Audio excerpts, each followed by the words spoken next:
আসসালামু আলাইকুম প্রিয় শিক্ষার্থীরা, আরেকটি নতুন ভিডিও নিয়ে তোমাদের সামনে হাজির হলাম। আমি মোহাম্মদ বিল্লাল সরকার। বর্তমানে পড়াশোনা করছি রাজশাহী ইউনিভার্সিটি। স্বপ্নদের গুচ্ছ বিশ্ববিদ্যালয় বা যারা কুমিল্লা বিশ্ববিদ্যালয় ভর্তি পরীক্ষা দিবে তাদের জন্য কিন্তু মৌলিক দিকটা খুবই গুরুত্বপূর্ণ। আর শুরুতেই বলবো, তোমরা সকলে আমার জন্য দোয়া করবে যাতে আমি সুষ্ঠু হতে পারি। আমি জানি না আগামীতে তোমাদের জন্য ভিডিও দিতে পারি কিনা, কারণ হচ্ছে যে আমার একটু হার্টের প্রবলেম হয়েছে। ইনশাল্লাহ যদি ভালো হয়ে যায় ইনশাল্লাহ তোমাদের কাছে আবার ফিরে আসবো। আজকেই হয়তো বা আমার ভিডিওটা শেষ হচ্ছে। ইনশাল্লাহ আমি মনে হয় 2-3 দিন বা 4-5 দিন ভিডিও করব না, কিন্তু আজকে ভিডিও বানিয়ে রাখবো যাতে তোমাদের আপলোড দিতে পারি। তো আজকে আমরা কথা বলার চেষ্টা করব যে গুচ্ছের মৌলিক দিকে কিভাবে পড়বে, কিভাবে পড়লে তোমরা গুচ্ছের মৌলিক দিকে কভার করতে পারে সেই বিষয়ে কথা বলবো। যেহেতু আমি ফার্স্ট টাইম চান্স পাইনি গুচ্ছের মধ্যে একমাত্র মৌলিক দিকের জন্যই, দ্বিতীয়বার আমি মৌলিক দিকে কিভাবে পড়ছিলাম আমার বই দেখলে বা আমাদের যারা এক্সাম বেসে যুক্ত হয়েছে তাদের তো আমার বইয়ের পিকগুলো দিয়েছি। তো তারা জানে, আমার বইগুলো দেখলেই বুঝতে পারলো যে আমি প্রতিটা লাইন লাইন ধরে ধরে পড়ছিলাম আর কি। তো আজকে এই বিষয়ে কথা বলবো। এর আগে বলবো, যারা নতুন দেখবে অবশ্যই চ্যানেলটি সাবস্ক্রাইব করে পাশে থাকবে এবং তোমাদের ভাইয়ের জন্য দোয়া করবে আর কি ভিডিও করতে, তাহলে কিন্তু সমস্যা হচ্ছে। তো দেখো, গুচ্ছের মৌলিক দিকে যেভাবে পড়বে এবং তোমরা তো চান্স পাবে ইনশাল্লাহ। তো গুচ্ছের মৌলিক দিকের মধ্যে অনেকগুলো বিষয় থাকবে, অনেকগুলো বিষয় পড়ার দরকার নেই। যে গুচ্ছের মৌলিক দিকের মধ্যে সবচেয়ে গুরুত্বপূর্ণ যদি আমি বলি, সেটা হচ্ছে আমাদের ইকোনমিক্স, অর্থনীতি। আমাদের যারা এক্সাম বেসে রয়েছে, কালকে কিন্তু আমাদের এই এক্সাম অর্থনীতি পরীক্ষাটা হয়ে গেছে। ইকোনমিক্স গুরুত্বপূর্ণ, পরিণীতি গুরুত্বপূর্ণ, ভূগোল, ইতিহাস আর হচ্ছে আইসিটি। যদিও যুক্তিবিদ্যা একটা প্রশ্ন আসে, সমাজবিজ্ঞান একটা প্রশ্ন আসে, তাহলে আমরা গুরুত্ব দিব অর্থনীতিকে। যদি আমরা এই বছরের আগের বছর দেখি, আমরা কিন্তু জিএসটির মধ্যে 5টা থেকে 6টা প্রশ্ন, 7টা প্রশ্ন অর্থনীতি থেকে আসতে দেখেছি। এই আইসিটি থেকে আমরা 2টা থেকে 3টা প্রশ্ন আমরা আসতে দেখেছি। অন্যথায় আমরা যদি ভূগোলের কথা বলি, 2টা বা 3টা প্রশ্ন আসে। তো আমাদের মৌলিক দিকের জন্য মোটামুটি 20টা প্রশ্ন প্লাসও কিন্তু আমাদের গুচ্ছের মধ্যে আসে। তো আমরা কিভাবে আমাদের সাধারণ দিকে প্লাস হচ্ছে আমাদের মৌলিক দিকে কম্বাইন ভাবে প্রিপারেশন নিবে সেই বিষয়ে কিন্তু আমরা কথা বলার আজকে চেষ্টা করবো। ইনশাল্লাহ তোমরা যদি আজকে দেখতে পারো সম্পূর্ণ, তোমাদের এটা নিয়ে আর কোনো সমস্যা হবে না।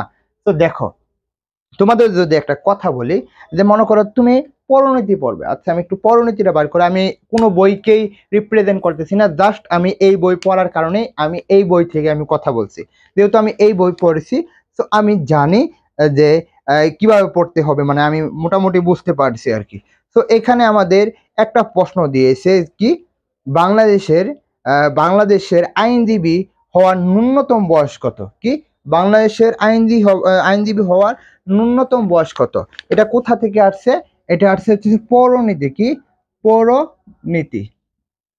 যদি পৌরনীতি আমরা স্পেসিফিক ভাবে বলতেছি, এটা কি আমাদের পৌরনীতি। আমরা যদি কম্বাইন ভাবে দেখি, এটা কিন্তু আমাদের বাংলাদেশ পার্ট এর মৌলিক দিকে। কি, বাংলাদেশ পার্টের মৌলিক দিকে। হার্টের মধ্যে কিন্তু খুবই ব্যথা, মানে মনে করো কথা বললেই মনে হয় লাগতেছে, এরকম লাগতেছে আর কি।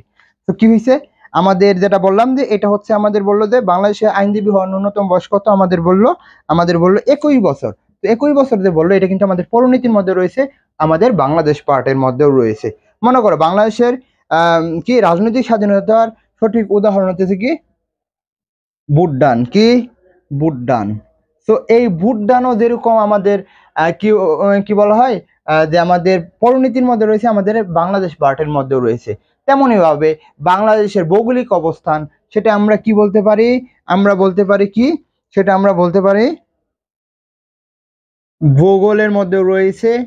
আবার কি হয়েছে, বাংলাদেশের ভৌগোলিক অবস্থান, বাংলাদেশের ভৌগোলিক অবস্থান অর্থাৎ বাংলাদেশ পাঠে রয়েছে। মনে করো টারশিয়ারি যুগের পাহাড়, এগুলো বাংলাদেশের ভৌগোলিক অবস্থান।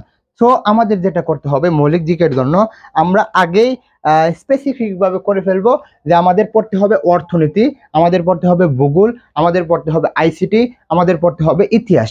এগুলোর জন্য আমি কি করব, এগুলোর জন্য অবশ্যই আমি একটা মৌলিক দিকে বই কিনবো।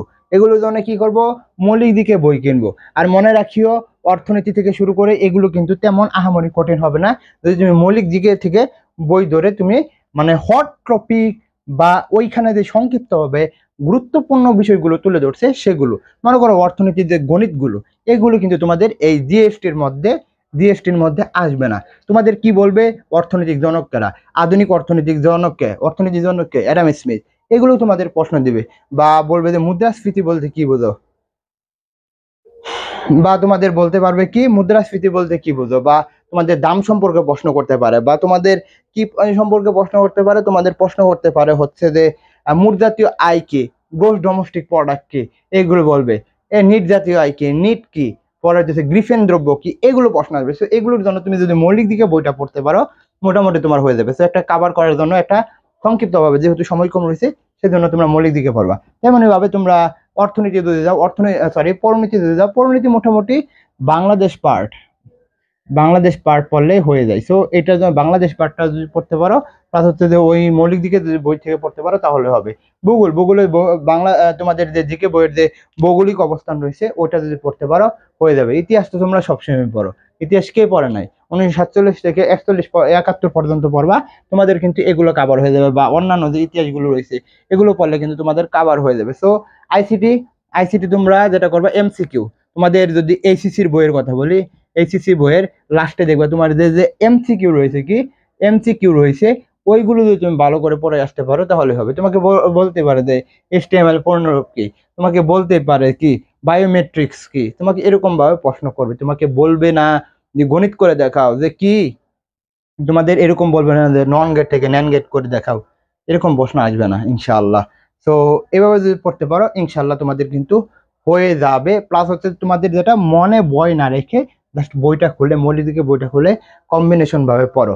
আর যারা আমাদের সাথে ভর্তি প্রস্তুতি নিতে চাও তাহলে তো তোমরা আমাদের ভর্তি প্রস্তুতি নিতেই পারো। অর্থাৎ আমাদের সকল ক্লাসগুলো আমরা দিয়ে দিয়েছি, এগুলো যত ক্লাস রয়েছে আমরা আমাদের এক্সাম বেসে দিয়ে দিয়েছি সকল ক্লাস। জাস্ট তোমরা মানবিক বিভাগ পরিবর্তন বা কমার্সে যারা রয়েছে তারা আমাদের এখানে ভর্তি হতে পারো মাত্র 450 টাকায়। কি 450 টাকা দিয়ে ভর্তি হলে আমাদের ক্লাস, আমাদের PDF সকল কিছু তোমাদের দিয়ে দিব। তো আশা করি বোঝাতে পারছি। সকলে আমার জন্য দোয়া করবে এবং চ্যানেলটি সাবস্ক্রাইব করে পাশে থাকো। এই বলে আমি শেষ করছি। আসসালামু আলাইকুম।